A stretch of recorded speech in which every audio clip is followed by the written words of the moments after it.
तारीख थी 10 मई और दिन था सैटरडे। आई थिंक ईयर बताने की जरूरत ही नहीं है। हाँ, इस दिन इंडिया और पाकिस्तान के बीच लगातार ड्रोन अटैक और फायरिंग हो रही थी। तभी शाम के 5:25 हुए थे। ठीक इसी समय एक ऐसी शॉकिंग न्यूज आई जिस पर कुछ देर के लिए तो यकीन ही नहीं है। दरअसल न्यूज थी कि इंडिया और पाकिस्तान सीज फायर के लिए राजी हो गए और राजी करने वालों में नाम था अमेरिका के प्रेसिडेंट डोनाल्ड ट्रंप का। इसके बाद मीडिया रिपोर्ट्स में सीज फायर की कई थ्योरी सामने आई। कहीं पर कहा गया कि अमेरिका को किसी बड़े हमले की सीक्रेट इन्फॉर्मेशन मिली तो कहीं पाकिस्तान ने अमेरिका से सीज फायर के लिए मिन्नतें की। तो सवाल यह है कि साहब की सीज फायर पाकिस्तान चाहता था या भारत? क्या अमेरिका के प्रेशर में ऐसा हुआ? आइए जानते हैं आज के इस वीडियो में।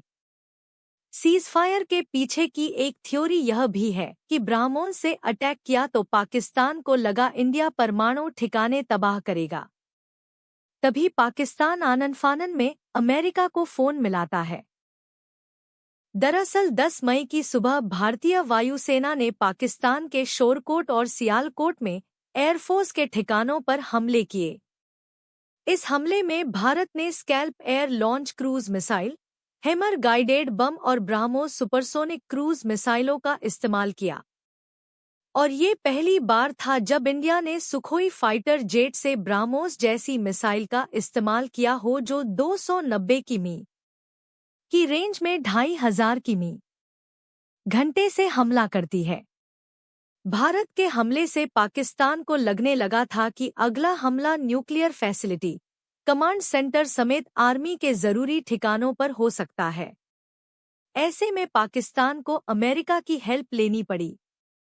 अमेरिका ने खुद को न्यूट्रल दिखाते हुए इस्लामाबाद पर कड़ा रुख अपनाया।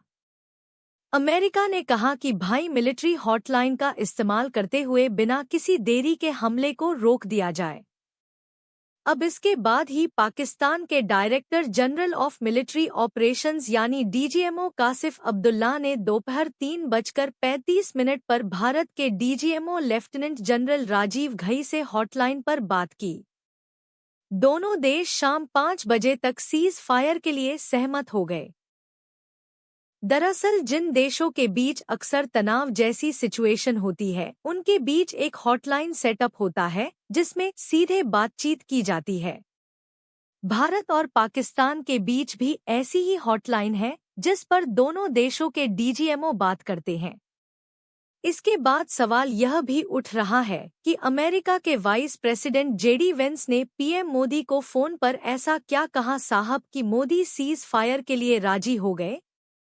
अमेरिकी न्यूज नेटवर्क CNN के मुताबिक भारतीय समय अनुसार 9 मई की रात को अमेरिकी राष्ट्रपति JD Vance, foreign minister Marco Rubio और व्हाइट हाउस की चीफ ऑफ स्टाफ रूसी विल्स भारत और पाकिस्तान के हमलों पर नजर रख रहे थे।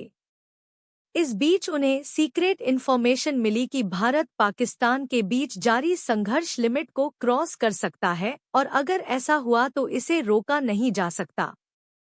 इस सीक्रेट इन्फॉर्मेशन के बाद अमेरिका को लगा कि भाई समय बर्बाद किए बिना इसे रोकना चाहिए।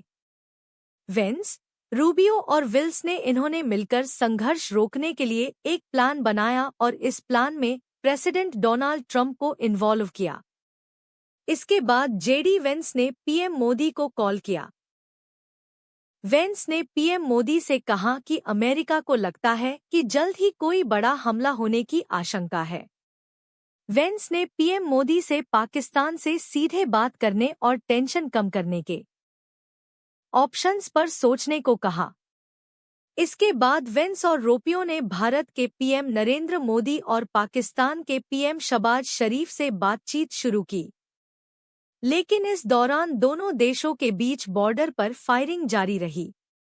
इसके बाद घंटों चली बातचीत के बाद दोनों देशों के बीच सीज फायर पर सहमति बन गई थी। 10 मई की दोपहर 3:35 पर भारत और पाकिस्तान के डीजीएमओ ने हॉटलाइन पर बात की, जिसके बाद ट्रंप ने सोशल मीडिया पर सीज फायर से रिलेटेड एक पोस्ट किया। शाम 5:30 बजे के अराउंड इंडिया के सेक्रेटरी और फॉरेन मिनिस्टर विक्रम मिश्री ने प्रेस कॉन्फ्रेंस कर सीज फायर का ऐलान कर दिया। वैसे एक सीक्रेट इन्फॉर्मेशन यह भी है कि IMF ने पाकिस्तान को सीज फायर के बदले 8.5 करोड़ का लोन अप्रूव किया है। चलिए इसे भी समझ लेते हैं। 9 मई यानी भारत की एयर स्ट्राइक के तीसरे दिन इंटरनेशनल मॉनेटरी फंड यानी IMF ने पाकिस्तान को $1 बिलियन यानी करीब 8.5 करोड़ का लोन दिया था। भारत ने IMF की बैठक में इसका विरोध किया था।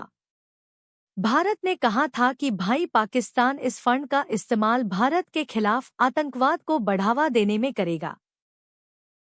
दूसरी ओर पाकिस्तान को इस लोन की सख्त जरूरत थी क्योंकि उस पर करीब 21 लाख रुपए करोड़ का तो कर्ज है जो पाकिस्तान की कुल GDP का 67% है।